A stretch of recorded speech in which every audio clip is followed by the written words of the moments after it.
மின் கட்டணத்தை இப்போ இது இவங்க ஏற்றினோட இப்போ 10 ரூபா கொடுத்துருக்கிற கரண்ட் பில்லு அவங்க 15 ரூபா ஆக்க போகிறாங்க. மார்க்கெட்டில் இருக்கிறவங்க அவங்க கூட சொல்ல போகிறாங்க 400க்கு எவ்வளோ 400க்கு மேற்கொண்டு போனால் எவ்வளோன்னு சொல்லி போகும்போது இங்கே மார்க்கெட்டில் இருக்கும்போது ஏகப்பட்ட கரண்டி மேற்கொண்டு ஆகும். இதே மாதம் வந்திருந்தாங்க இந்த பிரச்சனை அவ்வளோ வரத்துக்கு வாய்ப்பு இல்லை, இவங்களுக்கும் ஏற்றுறதுக்கு வாய்ப்பு இல்லை.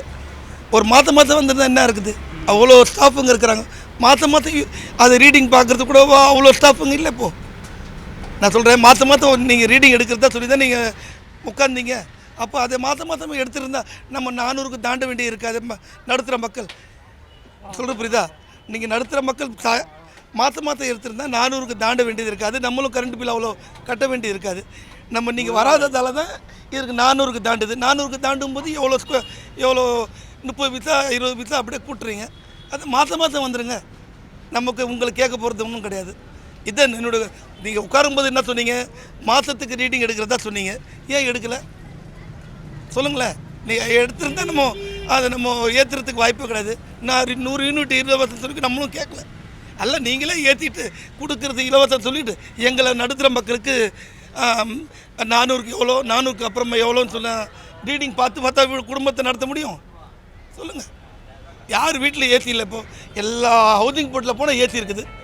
ஏசின்றது அந்த காலம், அது கலர் டிவி ஏசின்றது ஒரு பெரிய பணக்காரன் வச்சுருந்தான். இப்போ அப்படி இல்லை. எல்லாம் ₹1 கூட கொடுத்துட்டு ஏசி தூக்கின்னு போக சொல்லும்போது வாங்க தான் செய்வோம். நீங்கள் மாதம் வந்துட்டான்னு வச்சுக்கோ, இந்த பிரச்சனையே வராது. ஏற்ற வேண்டிய வேலையாக இருக்காது. இதுதான் என்னுடைய கருத்து. நான் மார்க்கெட்டில் தான் காய்கறி கடை கிடச்சிக்கிறேன்.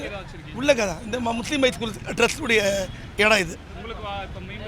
ஆமாம் ஏற்றணும். ஏற்ற தான் போகிறேன். இப்போ தானே ஏற்றிருக்கேன். அவங்க இப்போ நாளைக்கு வந்து சொல்ல போகிறாரு. இப்போ 10 ரூபா கொடுத்துருக்கிறது இப்போ 15 ரூபா ஆக்க போவாங்க. ஏன்னா மார்க்கெட்டில் ஏகப்பட்ட ஆளுங்க பயன்படுத்தும் போது அதிகமாகுது கரண்ட்டு.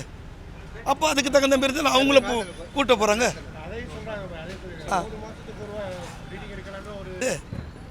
மாதம் என்னுடைய கோரிக்கை மாதம் வரணுங்க. அதோட இன்னும் வேலை இருக்குது அவங்களுக்கு, ஸ்டாஃபுங்களுக்கு வேலை. அத்தினி கரண்ட் பில்லு கட்டுறவங்க ஸ்டாஃபுங்களுக்கு எதுக்கு இடம் காலியாக இருந்தால் போட வேண்டியதுதான். ஆள் பற்றா கூட இருந்தால் போட்டுற வேண்டியதான். மாதம் வந்துட்டோம்.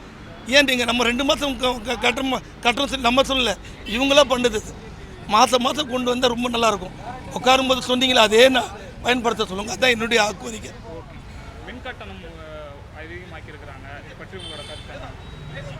மின்கட்டணம் அதிகமாக பிரச்சனை சார். நீங்கள் சொல்கிற மாதிரி மாதம் கரண்ட் பில் கட்டணும். நடுத்தர மக்கள் கரண்ட் பில் கட்ட முடியுமா? ஒரு நாளைக்கு 1000, ஒரு மாதம் 1000 ரூபா, ஒரு மாதம் 2 மாதம் 2000 வரும். நடுத்தர மக்கள் எப்படி கட்டுவாங்க? மாதம் 2 மாதம் ஒரு தடவை கரண்ட் பில் கட்டலாம். அது பிரச்சனை இல்லை நம்மளுக்கு.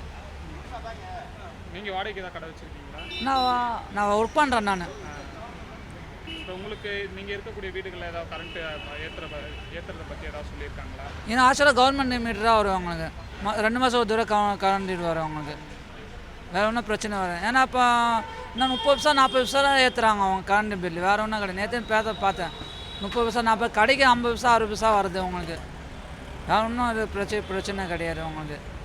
ஏன்னா எவ்வளோ ஏற்ற நம்ம கட்டிடாகணும். நம்ம ஒன்றும் சொல்ல முடியாது அவங்களால. ஏதோ குறைக்காக போகிறாங்க, குறைக்க மாட்டேன் நம்மளால். இப்போ உங்களோட கோரிக்கை என்ன? கொஞ்சம் கம்மி பண்ணால் நல்லாயிருக்கும். இதுதான். ஆமாம்.